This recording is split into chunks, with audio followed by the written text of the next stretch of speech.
Hi, everyone out there. Welcome to Tent Talks. I'm Damon Bristow, Director of Artistic Administration at Opera Theater. And today we have a very, very big treat. We have two opera luminaries that need no introduction. They have both sung on the greatest stages with the greatest conductors. They've sung for presidents. They've sung for us in the best of times and the worst of times. And most importantly, they've sung for us here in St. Louis in some of our most treasured productions. It is a thrill to have not one, but two mezzo-sopranos with us tonight, or today, this afternoon, really. I don't know what time it is. I just need happy hour. We have the wonderful Susan Graham and the amazing Denyce Graves. So I welcome both of them to Tent Talks. Hello. There they are, Hi. technology. Can everybody hear one another? I can hear. I can hear. For everyone out there in the dark, I just want you to know we had a terrible technical rehearsal, which means that this is going to be a great hour. So I'm going to drink after it, but it'll be in celebration. You know what, Damon? You said in your introduction that we'd both sung for presidents, and in fact, we both sang at the same time for the inauguration of President George W. Bush. Yes, do you remember how cold it was that day, Denyce? Was it cold? So cold. Oh my God. It was freezing, but it was January in DC. No, those things are thrilling. Yeah. Those are the kind of moments that stick with you, correct? I mean, I'm sure there are markers that you have in your careers that are on the stage in a particular production, in a particular role. But Susan, what are these specific special occasions that stand out to you? You know, it's amazing because the opera performances and the concert performances that we do, are all thrilling, but there's similarities in them. The things that stand out are the things like inaugurations, and I sang for Ted Kennedy's funeral, and I was invited to inaugurate the new exhibition room of the Mona Lisa in Paris, and then afterwards I got to hold it in my hands. I mean, because the next day was the annual inspection of the painting, so they invited me to come to that. I mean, of anything I've ever sung in my life, nothing took my breath away like holding the Mona Lisa in my hands. Wow. It's just, and these things that we get to do, Denyce, are so extraordinary, right? Because it's all because of this little piece of flesh in our throats that have enabled us to reach out to people and make contacts around the world. Isn't it awesome? And Denyce, I said the best of times and the worst of times because we're living through something that is unparalleled. Nobody's ever experienced this. But similarly, with 9/11, what happened? You got the chance to sing to as a memorial in that situation. So is that one of those things that stands out to you as well as inaugurations? Fortunately for me, I didn't really appreciate at the time how big that moment was, and that there were 5 sitting presidents there. I was born and raised in Washington, D.C. I have a relationship with the Washington National Cathedral. Oftentimes, in fact, I'm doing something with them for the 4th of July, but oftentimes, if there's a special service, they'll call me to see if I'm available to sing that service. So that moment was not unlike one of those moments. And I'm so glad that they didn't really tell me what it was until, I was standing there and I said, "Oh my goodness, is that Jimmy Carter?" And then I said, "Oh my goodness, there's President Clinton. So I didn't really realize the magnitude of that moment at the time. I was just there. I thought to sing another service that was the cathedral's response to what had happened with 9/11. And I'm so glad that I thought of it that way, because I think otherwise, the nerves could get the best of you. But we could get freaked out.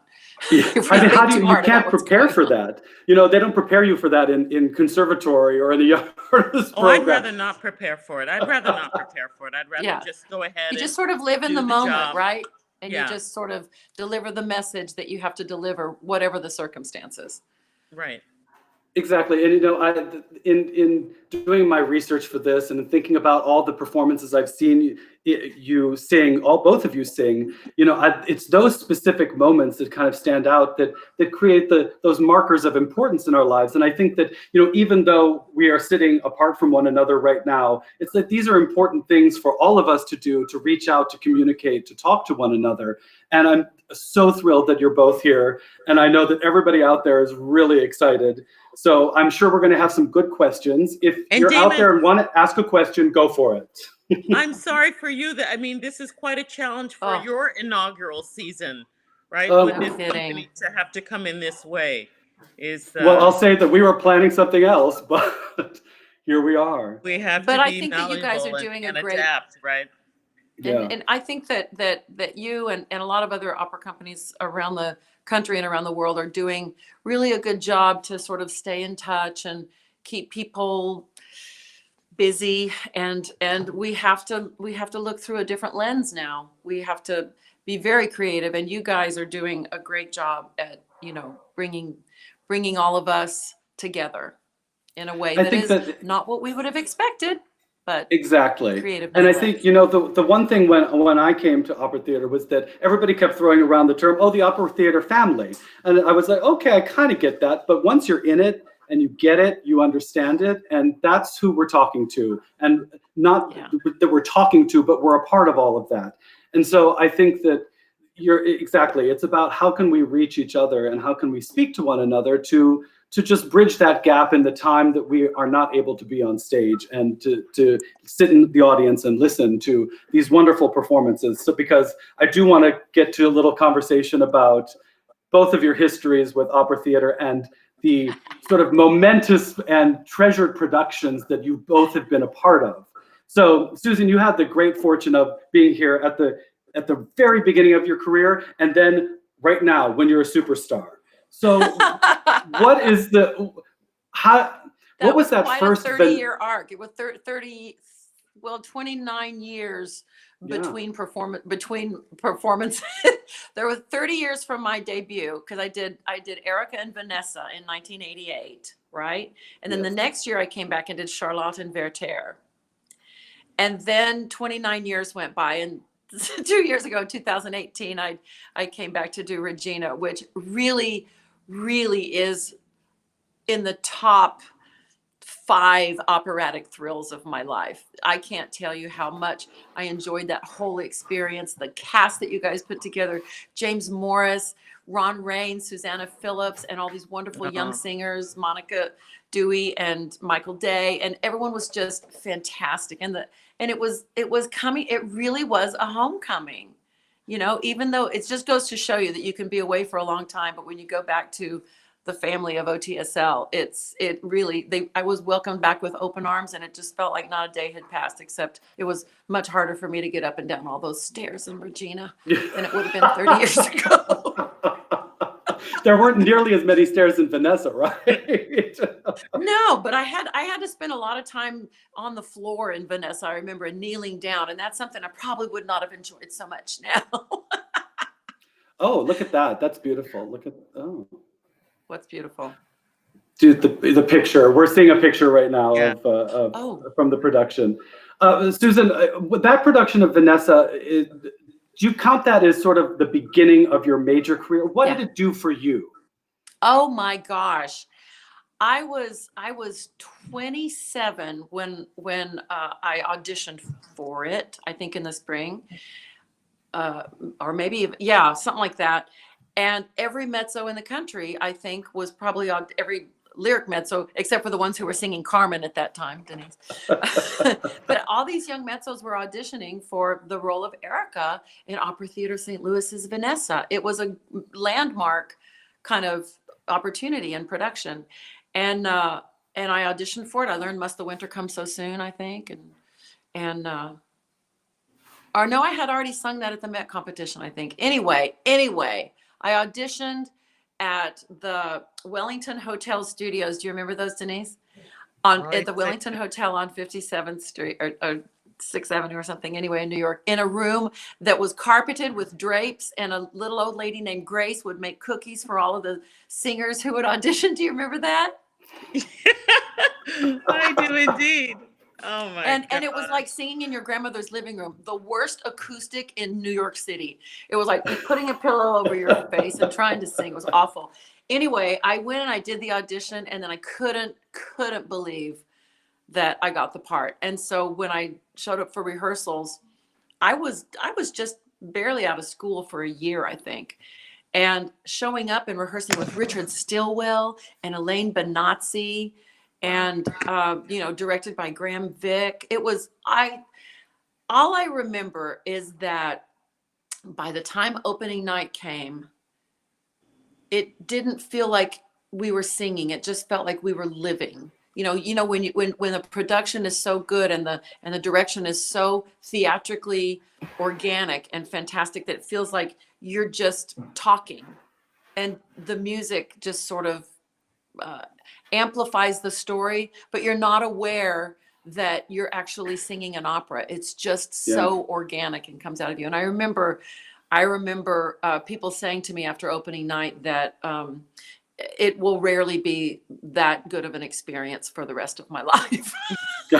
And I'm sure Thanks. that lived to be true. It definitely was a mountaintop experience. Too bad it happened so early. In fact, people said to me, "I'm so sorry this happened so early in your career because everything else is going to be a disappointment." That was not entirely true, because very little ever has been a disappointment. But it was a high bar. Let's just say that. Denyce, you are the Carmen, the Delilah. Oh. So your situation here at Opera Theater is something different, because let's talk about Champion. This is an opera that is so interesting because it is a new work that has had many lives, which we don't always see. So talk about how do you come to go from the Carmens and the Delilahs to taking on new music like this, especially jazz? Are you familiar with this before you get into it? Is it something you studied? I would love to hear about your experience and your information of how Champion affected you and your voice and your soul. So there's so much I'd like to say. First of all, when you first introduced us, you talked about these highlights in the career. And what I was going to say, this you may not know, is that when I was doing my residency at Houston Grand Opera, the very first artist in residence that I did was with Opera Theater St. Louis. Yes. And it was about a 3-week period. And I've spoken about this a lot in my career, because I'm often asked about moments that were sort of pinnacle or really sort of unforgettable moments. And one of those moments was when I was doing that residency, believe it or not. We Really? went around, yes, absolutely, without a doubt. We went everywhere, to schools and to, community centers and to old folks' homes. But we also went to prison, and I didn't want to do it. And I had a talk with the general manager, and I said, why are you asking me to go there? Like, I don't want to go there. And it was something that I felt that we were going to be rejected. I thought, first of all, I was afraid to go, and I didn't Yeah. know what it was that we were offering was going to be received. I thought they're going to laugh at us. This is ridiculous. And I remember going in, and there were men with guns, the security guard, and telling us what we can, what we couldn't do. And I just remember being so scared. And I thought, if I'm afraid, they're going to feel that. And so there won't be really any exchange in this moment, because they will feel my resistance. And I remember as I was standing there watching them coming, I was thinking to myself, gee, I wonder what that guy did. I wonder what he did. I wonder what he did. And then we were singing some excerpts from Carmen, and it was the prison scene, and I thought, oh my gosh, like, how am I going to navigate this? And they told me that, I couldn't get too close. And then I said my prayers, and I covered myself in light, and I said, I'm going to do this. And so I asked for one of the men to come and be my Don Jose and tie me up and all this stuff. And Miss Graves, you can't do that. You can't do that. And it was one of the most magnificent experiences of my life, because first of all, there was a tremendous amount of resistance because I didn't want to do it. And I had some issue with why they were asking me to do that. That was another thing. And I was scared. I thought that it seemed trivial, and that was not going to be something that was going to be received. And I remember this one man came up to me and he said, I just want to tell you how proud I am of you and how excited I am for you and for your future, because I'm not getting out of here, but I just wish you all the best in your life, whatever it is you want to do. And you keep singing that opera and you keep going, and I'm really proud of, and they gave me so much that to this day, and I've sung all over the place, and thank God for all of it. It's been wonderful, but it's been probably the most important performing experience of my life. And that was with Opera Theater St. Louis. Well, I'm going to And make that sure was back in the that you day. That was tell back in all that of was those back young in artists that.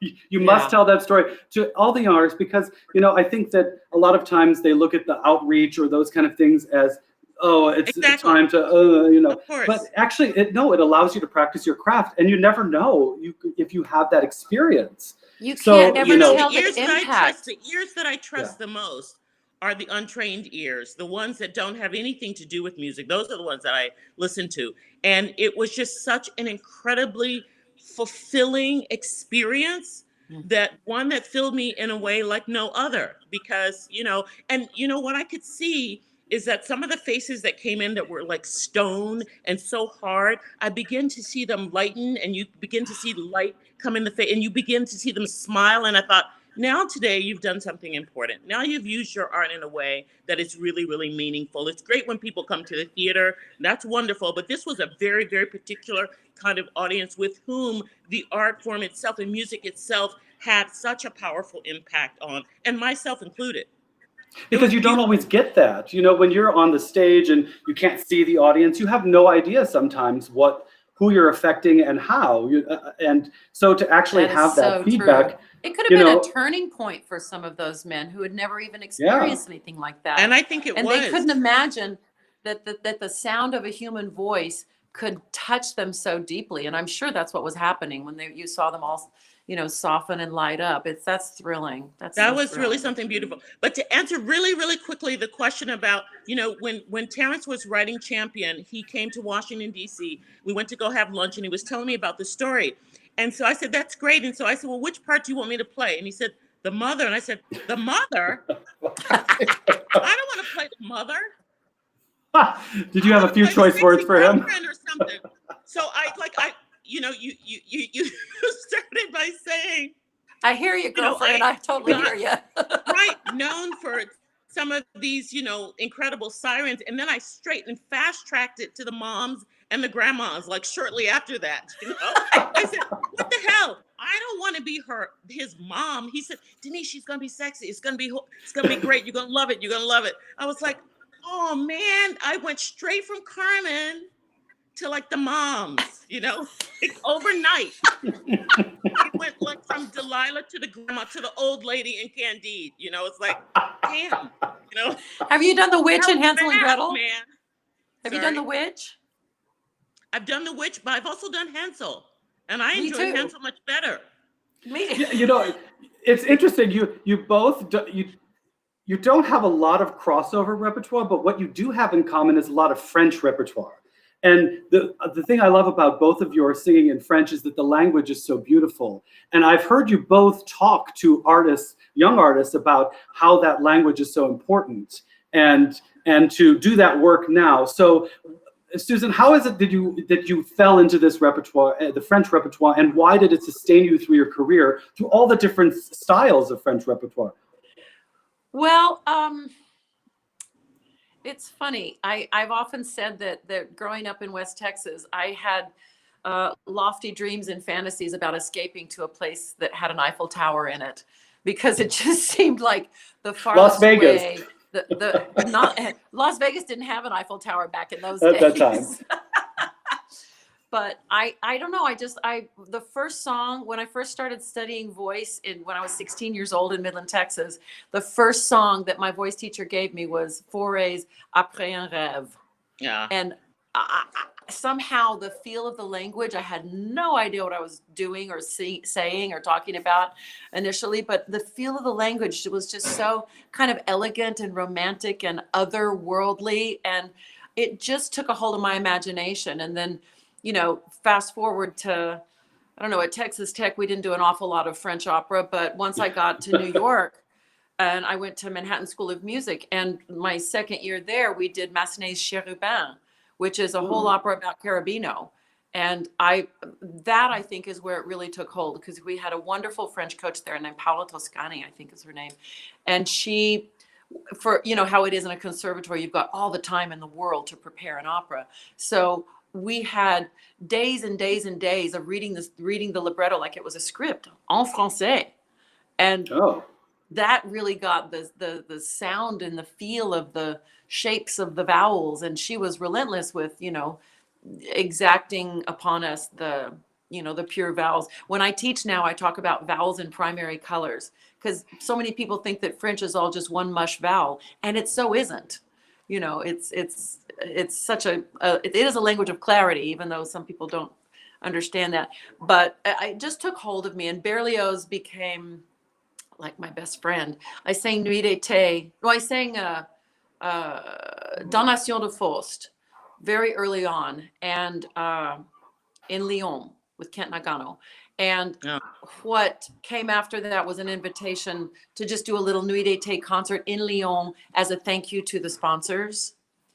And so I learned Nuit d'été like really quickly.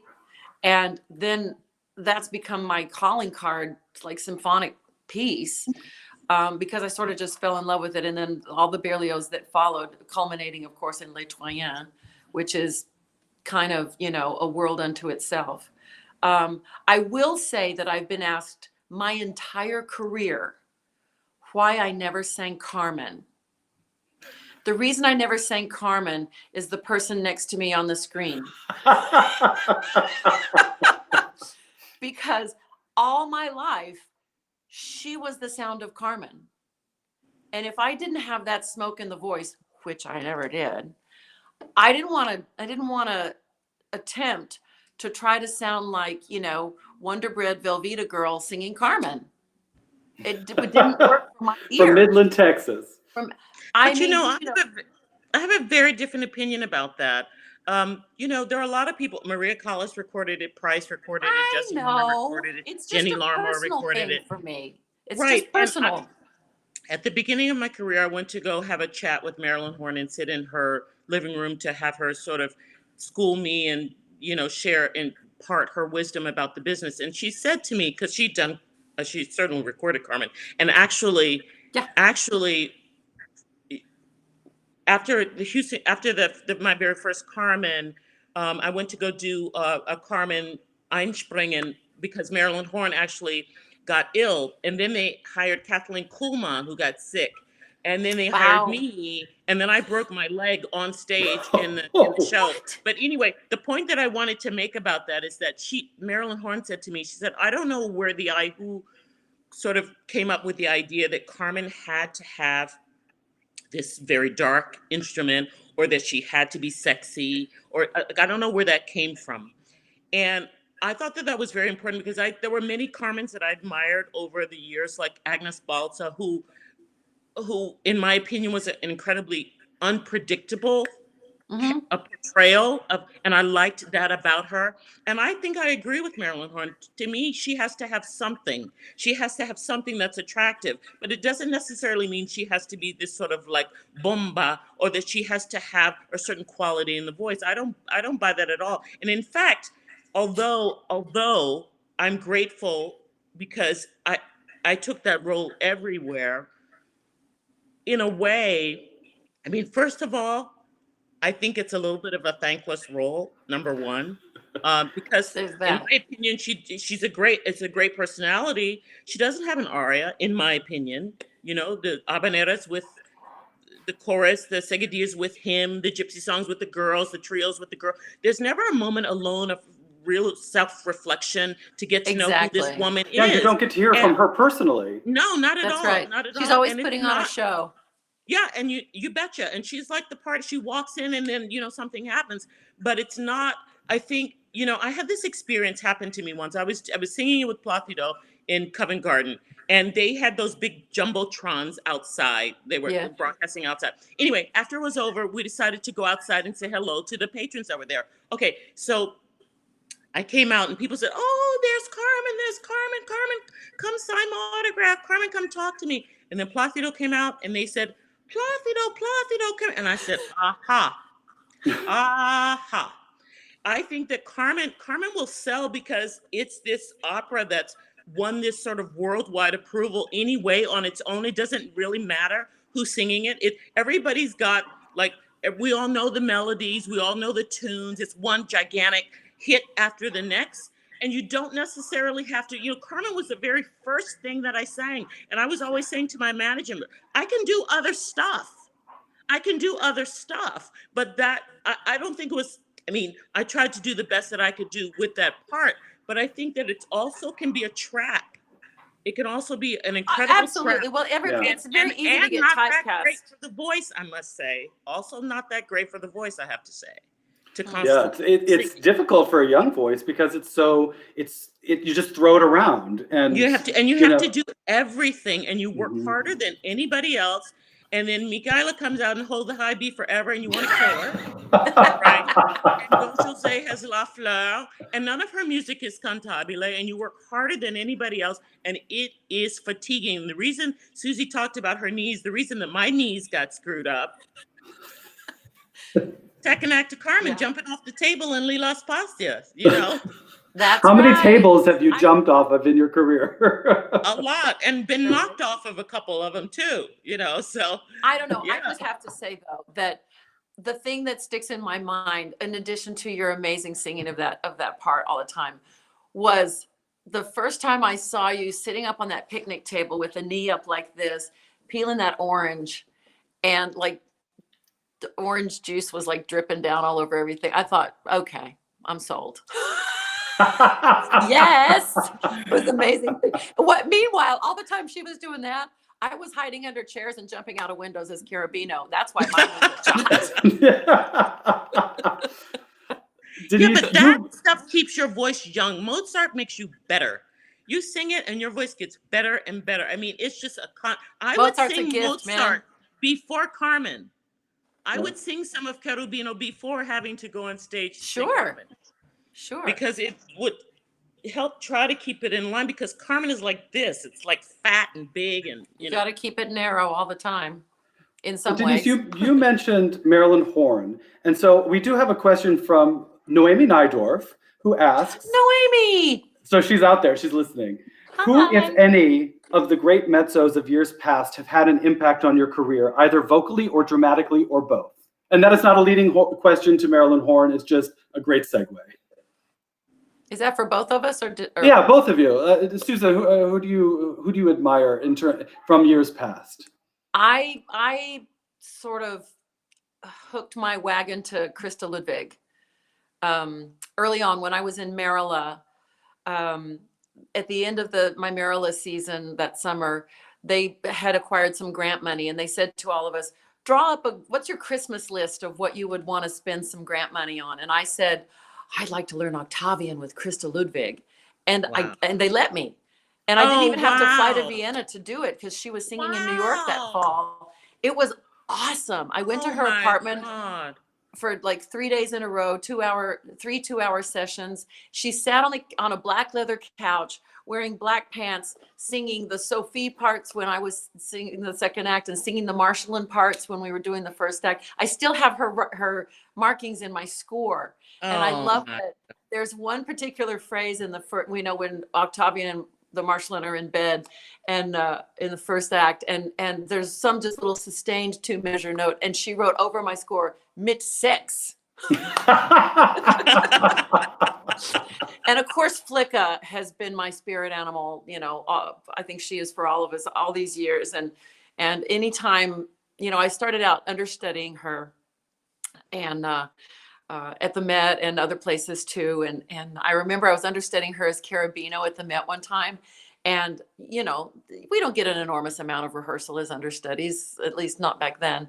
And I was afraid to death that I would have to go on, but I thought, Flicka never cancels. Well, she came to me like 3 weeks ahead of time and said, Susie, I haven't told the Met this yet, but I have to miss a performance on, like March 24th or something like that. She said, but I'm telling you so you can, because you're going to go on, and you can call your parents and have them come up from Texas to see your big success. Who does that. I mean, As so only she can do. I was going to say, as only she could do. she's been like the guide of what would Flicka do for my whole career. You know, how would Flicka handle this? I fall woefully short, but she sets the bar pretty high. Denise, do you have any Yeah, I'm going to heroes? echo that. I'm going to definitely echo Flicka von Stade for a number of reasons. But, you know, Susie and I were both in the Met in 1988 in that year. And I was going to a rehearsal or something. And Flicka von Stade heard me sing and she wrote me a letter. Can you believe And it? yeah, and it's framed. I still have it in my music room. Aw. I should go find it. But it's in my music room framed. And so then that began this correspondence between us. So definitely Flicka von Stade, of course, Marilyn Horne. I would say Troyanos also. Oh yeah. Janet Baker. Janet Baker. Oh my gosh, Janet Baker. I used to listen to, you know, nonstop. Have But you befriended her? Are you friends with her? no, I'm not at all. Yeah, I've never really met her. She doesn't leave the UK. I mean, she just judged the Glyndebourne Cup this year, and she's been in the UK. I think she teaches. I read her book, Full amazing Circle. singer. Yeah, I read her book Full Circle years ago, and I fell in love with her even more. But no, I've not had ever any. I know contact with her. Joyce DiDonato is pretty close with her. She's interviewed is that her right? and talked with her. Yeah. You'll have to get the hookup. Have Joyce hook you up with Janet Baker, and then Hook a girl up. Yeah. Yeah. So you both have Tatiana done. was big for me too. Oh, really? Yeah, I understudied Tenor-wise. her a lot too. But I first met her in Chicago. She was singing Sesto and I was singing Año, and it was my first big house gig. It was like in 1990 or something like that. And we had a little bit of a rocky start, but she grew to tolerate me well by the end. Mainly because she met my dog. Denise, do you remember my little dog? I do remember. I had this, and Libby was 6 months old then, and I have a picture I should send y'all of Tatiana and me in costume with Libby between us, and that was the day that she decided that I could stay around, that she liked me because of Libby. Sometimes that helps. Sometimes a dog is a nice entryway into liking somebody. Oftentimes, yes. So you both are extraordinarily famous opera singers, but you also excel in recital, and not every singer can excel in recital. What is your process, Denise, for the recital? How do you choose the music? What inspires you in terms of recital music? I saw you give an amazing recital of spirituals, all spirituals at Oberlin once, and it was transfixing. So how do you go about choosing your material? That was not that concert when my dog ran on the stage? No, but I heard about the dog. About that? I've heard about when your dog ran. You should just tell that story because that's a good one. I had my little white American Eskimo dog with me, and I paid a dog sitter, okay, to keep him in the basement, right? So I think it was Warren Jones and I were doing a recital there, and I was singing Mon Coeur, and then I don't even know how it happened. I saw this little fluff, and I said, it cannot be. I saw this little this ball of fluff run out on the stage, sit down next to me, and start howling during the whole of the aria. And I said to myself, okay, Graves, now you have really got to test your mettle. I was not going to stop singing the aria. I said, I'm going to get this audience back, because everybody was laughing and, hooting. And he in pitch just started, howling right there at my feet. And I thought, let me just, because of some of the training that I swear to God, from Opera Theater of St. Louis, those educational outreach weeks, I was like, I'm going to get this audience back. I'm going to get them back. So help me God, if it's the last damn thing I do. And I started singing. I was singing that aria like my life depended on it, And I got that audience back because he was right there the whole time howling through the thing. And it made me work so hard, but I could not believe that happened. And so still to this day, people come up to me and say, I was at that recital when your dog ran out on the stage. You know? Well, it's funny. You started talking about your dog, and my dog came running up and just I sat here and wanted to see. get up. And I felt the need to bring him Adorable. on because his name is Samson. That's why he came in. It's He recognized appropriate. the aria. He That's recognizes mezzo greatness right away. He's like, I hear voices. What is that? So They're talking about I me. had to. That's fabulous. I love that. No, with recital, first of all, I try to look at a couple of metrics for me. I look at material that I love, absolutely that I love and that I'm in love with and that moves me. I always look for something that's challenging, that's going to challenge me. I look for an anchor piece, something that I can sort of hang the recital and build around it. I always try to add something charming, something funny, something touching, something that educates the audience, something that maybe is a new piece that they'll be hearing for the first time. And so I really come from that. That's how I've always, so sometimes I build them chronologically, but I'm always looking to check those different marks of it being challenging, of it being exposing the audience to something new, of it being something that I'm absolutely in love with, something that my pianist loves. Is important to me because a lot of times, sometimes when Warren and I were doing a lot of recitals together, or Brian Ziegler, sometimes they'd have some fantastic, wonderful, I don't know what introduction, and I just would just relish and surrender and fall into that and say, gosh, this is why we do what it is that we do. So also to give something that they want, that they can get their teeth into and that they feel excited about, because if they're excited, I'm excited, and I never do anything that we don't both agree on, that they hate, or that, for me, it has to be something that we're both in love with. And that I say, oh, I can't wait this song I love. Oh, yeah, I love this song. I love this song. So for me, it has to be material that I'm absolutely 100% in love with. Susan, are you similar, or how is your process with recital? What do you gravitate toward? You know, I'm finding that at this point in my life, there are so many of the major song cycles that I haven't sung, because the focus of my programming has always been, a little bit lesser known things that I can bring into light for the audiences. My pianist and collaborator, Malcolm Martineau, is, I call him Malcopedia, because he's like a genius with programming. And so we talk about the ideas, what we want the theme of a recital to be. We're not always necessarily thematic, but we've had success with a couple of programs. We did a Good Girls, Bad Girls program a few years ago that the whole first half was like wicked characters and the whole second half was angelic types. And of course, in the first half, you have to wear a sexy black dress. In the second half, you come out looking like an angel. Pure. Oh, no, it was the other way around. It was the other way around, because we started the right. concert with Purcell's Blessed Virgin's Expostulation. So there's much more good girl than that.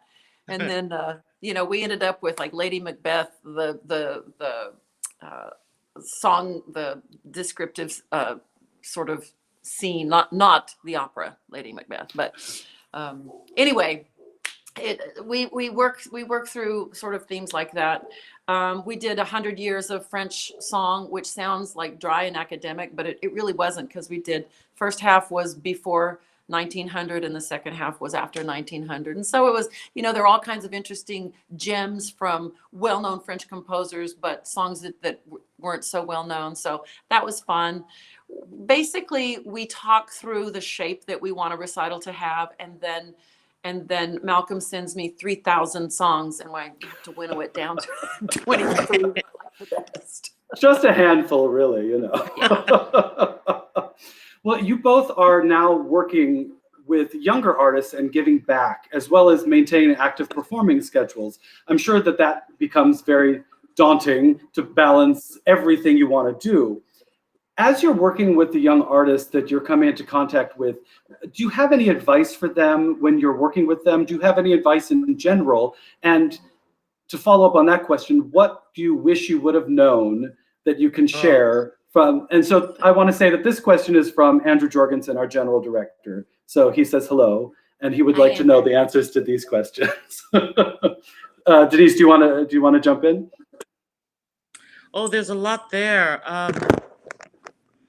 What I wish that I would have known is how fast the time goes by. It's just much faster than I ever thought. So that has been the thing that I think that surprised me the most about life and about the career itself, because particularly when you're super busy, which is a great blessing, I've been so distracted doing what it is that I was engaged to do that I realized the years were going by and I was missing my life, you know. So, and that I wasn't always present and available to what it was that I was doing, because I was always preparing for the next thing or something like that. So So but true. sometimes it's feast or famine. I mean, sometimes there's a tremendous amount of work, and then sometimes there are lean periods, and so you never really know. But the thing that has surprised me the most is how fast it goes. That's number one. Um, what was the other question? Is what advice would I give to younger Yeah. singers or something like that? Students. I don't really believe in advice as a general rule. I believe that each person's path is sacred and uniquely theirs. And sometimes I feel that there are some things that I want to say, and I feel like, well, maybe that's going to be their way. Maybe that's going to be their way. And so I'm often seeing the flip side of things. It doesn't necessarily have to be the way that I did it. I don't think that there are any two careers that are the same. I think that everybody's path is That's uniquely true. theirs. True. And so sometimes, I had this one student who wanted to show up at her recital, like wearing, jeans and boots and a hat. And well, we sort of, were brought up with a very different convention. And then I thought, well, why the hell not? Why not? I mean, so create something new and invent something new. So I don't really, when it comes to technique, when it comes to language, and those, there are certain nuts and bolts that remain and that are foundational and that are important to share.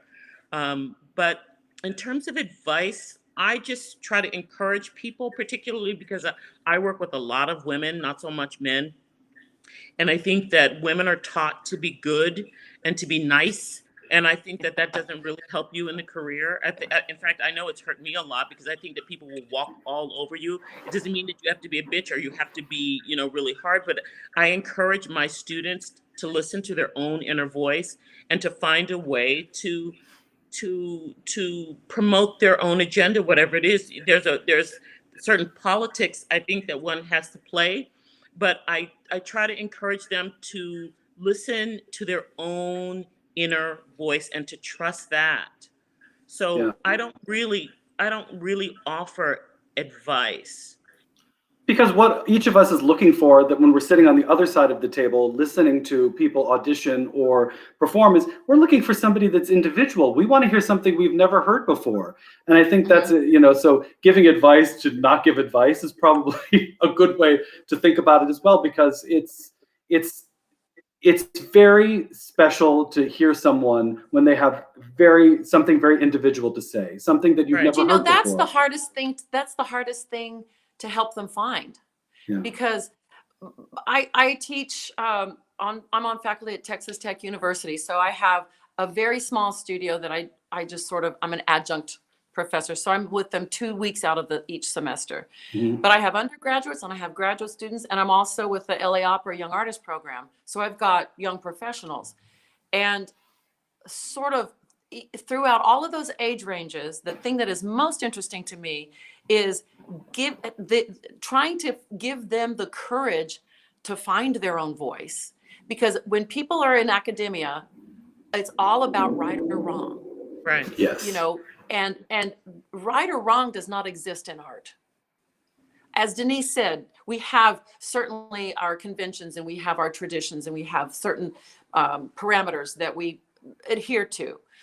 But what I find when it's most authentic, and just like you were saying, Damon, when you hear auditions, is when they have the courage to find their own voice and to find their real voice. And speaking to Yes. the little nice girl thing, I find that with a lot of my younger singers, they might have this little safeguarded voice that they use. And if you can strip away that shell, then something becomes unleashed in them and it shocks even them. Yes, And yeah. that's the thrill of it. And then they go, I didn't know I could do that. And yes, you can do that. And now don't ever do anything but that. Don't And sometimes that's the hard part.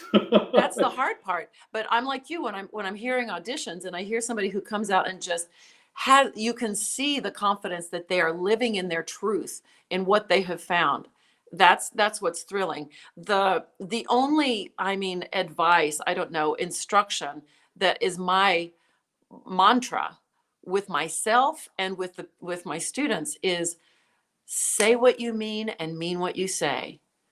Whether it's, in a conversation with somebody, whether it's a dramatic choice you're making on stage, whether it's a gesture or whether it's a cadenza.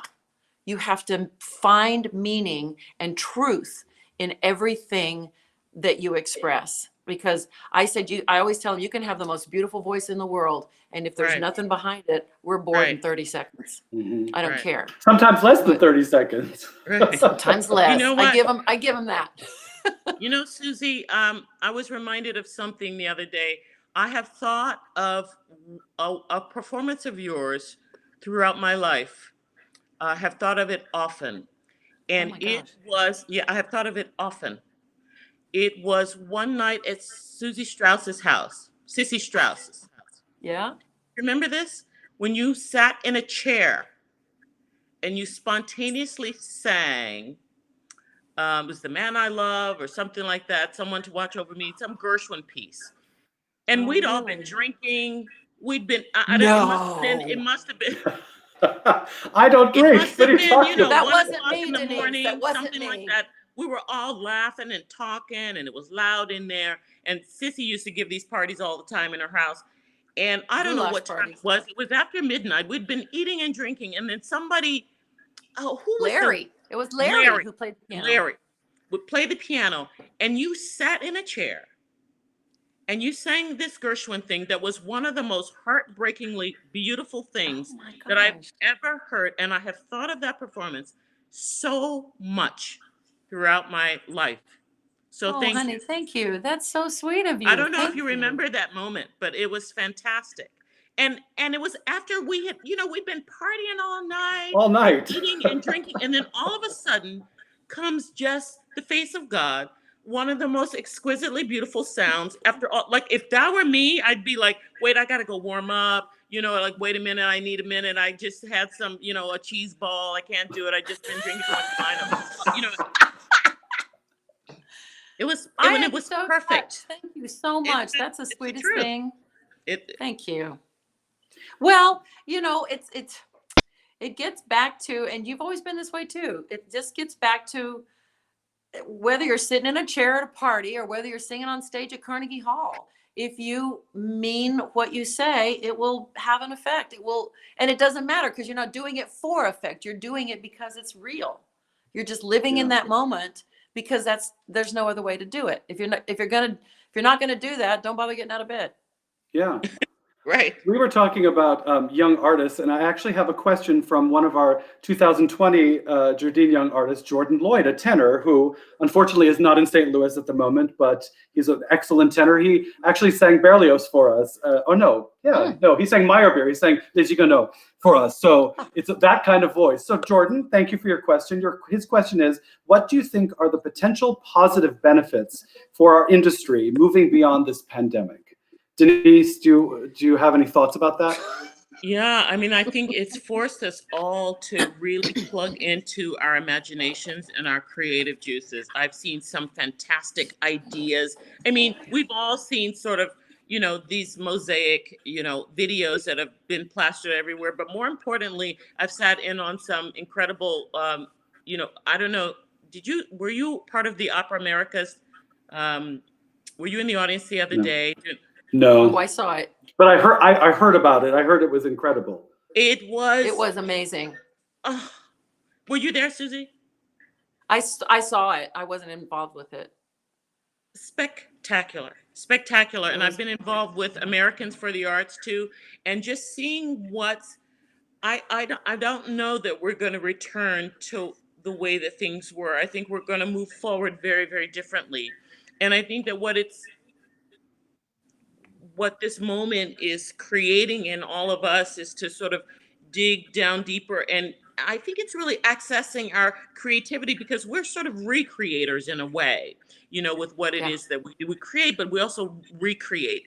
And the ideas that I've been hearing and been uh, volleying and exchanging with colleagues about how we can move forward differently have been very, very, very impressive. So I don't know that I've answered the question in what has been most positive in this moment that we're having, this incredible, global interruption.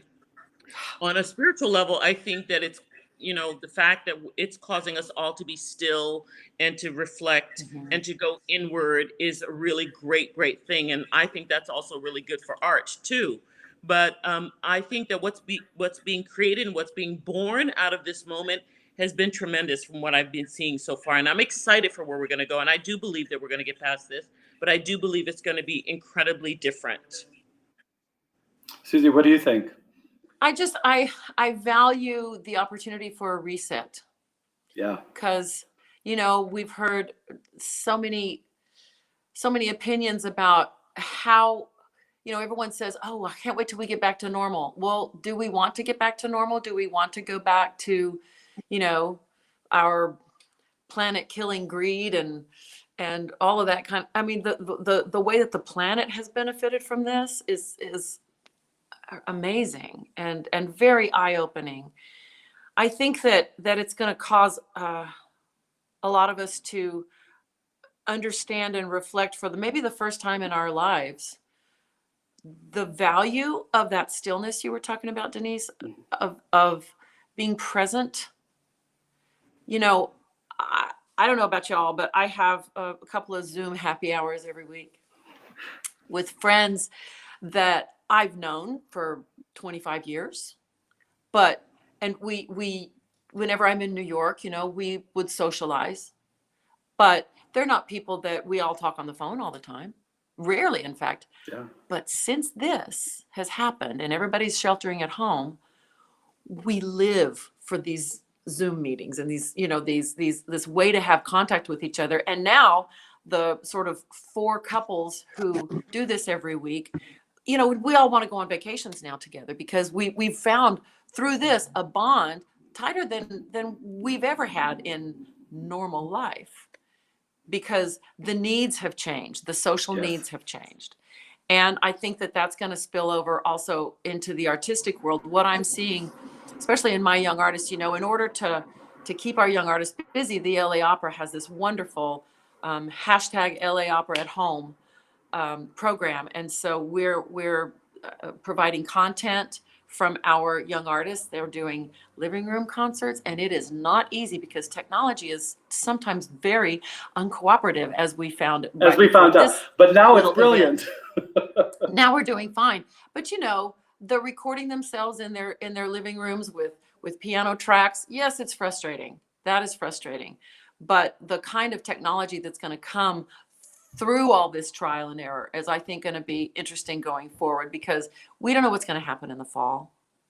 We just don't. And in order to keep ourselves busy and vibrant, it's funny. When some of this online content started, there were the haters. And there were people who were going online and saying, I don't want to hear people singing in their iPads and their iPhones. I don't want to hear that tinny sound. I don't want to see, people on a screen this big when I want to see them at the Metropolitan Opera, et cetera, et cetera. And my first reaction to that was, yeah, okay, I get that. But a lot of these people who are providing all this very creative and very resourceful and very ingenious content are doing it for themselves. Yes. Artists gotta art. And some people like it, and some people don't like it, but it comes from inside. It's not just to make audience members happy. We want audience members to be happy. But the real point is, if we have something inside us, it's going to find its way out. Whatever Absolutely. the medium is, whatever the limitations are. Absolutely. And I think that allowing all these artists to be creative in their homes, and yes, the financial implications of a pandemic like this are great across the board, but to watch people come together in different ways, in whatever way they can, to create montage videos, to create two people singing a duet, to the kind of work that it takes to do that is so involved. Have I you mean, seen? Have you guys seen that stuff that Ryan McKinney's doing? Yeah, it's It's brilliant. extraordinary. It's And sometimes it's technological funny, sometimes wizardry. it's heartbreaking, sometimes know. it's inspiring. It's just wonderful, and it requires such an And I adept love that he level always of technology. and he always includes a link for donations to, Mhm. That's great. different funds that are helping artists Yes. in these very, very difficult times. So any of you who are listening, you know, I'm sure Denise joins me in encouraging all of y'all to find a way to support this art form that you love, and these young artists, especially young artists who are really, really struggling now, because a lot of them are on the brink of careers. A lot of them were excited about going overseas to have fest contracts in European opera houses that aren't going to happen or might not happen, and certainly contracts in the companies in this country that have been canceled, one right after the other. And my heart really goes out to those younger people who are on the precipice of starting careers Yeah. and have to sort of put those really exciting dreams slightly on hold. I Because have no I think doubt that, that will happen, but it's what we've scary. heard about so many times is that with the arts and entertainment, it was the first to be affected, and it will be the last to return. So this is a long haul thing, and supporting artists, supporting the companies that are creating art that support the artists. It was so important for us at Opera Theater to be able to support the artists at this time, because That is so wonderful that Thank you've done you. that. God bless you. you artists are the people that make our companies shine, that make our companies go forward. And so without artists, there is no art.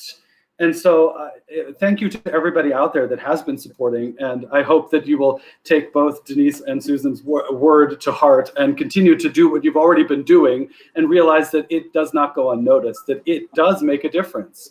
And it Makes makes all a the difference. difference. It makes all the difference. This has been a wonderful, wonderful hour.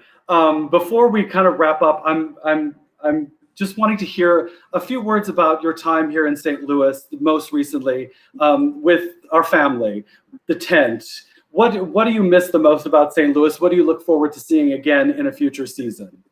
Denise, why don't we? I'll ask you that. Well, the last time that we were there was for Champion, and I had my children there with me, and they still remember that time, and they still talk about, when are you going to go back to St. Louis? When are you going to go back to St. Louis? We had such a wonderful time, and that was such a magical piece, and bringing that piece to life, and all of the friends that I've met that lived there, and I was so proud of Tim when those events happened with, oh my gosh, in Ferguson. Ferguson.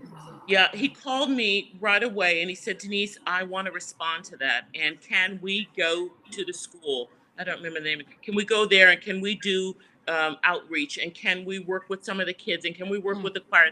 And I was so moved and so proud of him for taking that stance, because, the opera certainly didn't have to involve themselves in a situation that was so incendiary, like that Yes. one was so incredibly charged. And he was one of the first people to jump in there, and we were able to bring music into that community and go there, and we went several times, not just one time, to work with the young people there, work with the choir, to do Q&As. And that was something, again, like this moment that we amazing. had with the educational outreach, going to those prisons, where we felt like we were really using our art in such a beneficial way to serve humanity, because that is the thing that makes us human beings. And so I'm so proud of the leadership that was shown by Opera Theater of St. Louis in that incredible time. So I think Absolutely. I'll miss what I miss is the initiative that the leadership, the administration has taken in addressing the social issues and things that affect us all. So I'm proud to have been associated with Opera Theater St. Louis in those moments in particular. For the art that we've done, all of that, absolutely, of course, but the stand that they've taken for social justice and the bravery in which they've confronted these issues head on is something that I'm particularly proud of, starting back when we went into that prison. Yeah, excellent. Thank you. Wow, that's Susan, what about a huge you? arc of humanity. Well, I don't have anything quite that profound to offer, but when I was there for Regina, I, 30 years after my debut there, to come back and do such a deeply unlikable character as Regina was, I found some sort of delicious joy in bringing out the inner bitch. I don't know. I hope always you felt the die. nice I'll be girl next waiting. door. Except, and interestingly, in that season, I played Regina and the witch in Hansel and Gretel. So I think we're definitely moving into a different realm. But again, I have to mention the brilliant casting that you guys did, that Tim did with that show. And Jim Morris and Ron Raines and Susanna Phillips and I were all staying at the Chase hotel downtown, and we had apartments on 2 different floors, but all near each other. It's like a dorm, and Jim Robinson was staying there, and all all people from all the other shows, and it was like a dorm, and that was sort of the artistic family. Every night we would go into Jim Morris's room and after dinner, and he would play old movies on his hook up his computer to the big screen TV, because he's an old movie buff, and he thought it was appalling that Susanna Phillips, being the youngest one of our quartet, had never seen things like Casablanca and Maltese Falcon and all those things. So we had movie night every night, and Susanna's little baby daughter Grace was 6 months old, and she was our collective baby, and we just fought over who would get to play with Grace. That's the cast family, but the opera company family goes beyond that. And I miss every night going into the tent after a show. I don't miss the 90 degrees and 100% humidity, but but the feeling of the love and the family support that patrons who remembered my debut 30 years earlier and could describe the stage setting of Vanessa. I mean, I was blown away by this institutional memory that so many of these people with the deep devotion and generations of families that continue that Opera Theater of St. Louis line is astonishing to me. And it just speaks to that family dynamic that you were talking about earlier. And the company is so rich in patronage and rich in heritage and rich in artistry that I have no doubt that you guys will survive and flourish and go on to many, many, many more beautiful, groundbreaking, inspiring, social justice and fantastic artistic seasons. You guys are an inspiration. Yes, I hope we will. And I thank you both for being here. This has been a thrill, an honor, a treat, a delight, every sort of word possible. This is surely, to me, to everyone out there, one of the highlights of my month, my week, my year. I don't know where I am, what day it is, but it was surely a treat. So thank you both for being here. And please stay healthy, stay safe, continue to wash your hands and do all that fun stuff. So yes. I'm sure we will see you sometime soon under the tent in real life. And thanks again for being here. So take care. Thank you, Damon. Bye. Thanks, Denise. Damon, I loved it. Great to see you, Susie. You too, honey. All right, bye-bye. Bye. Thank you all for joining. This was so great. I hope you enjoyed it as much as I did. Next week will be very exciting because in this seat right here will be a guest interviewer. It's my week off. And that guest interviewer will be none other than our artistic director, James Robinson. And he will be interviewing the wonderful conductor, Marin Alsop, who we remember from a number of years ago when she conducted Nixon in China. So I hope you will tune in. And after that, we will have more exciting TED Talks. So thank you, and I hope to see you next week and the weeks after. Stay safe. Thank you.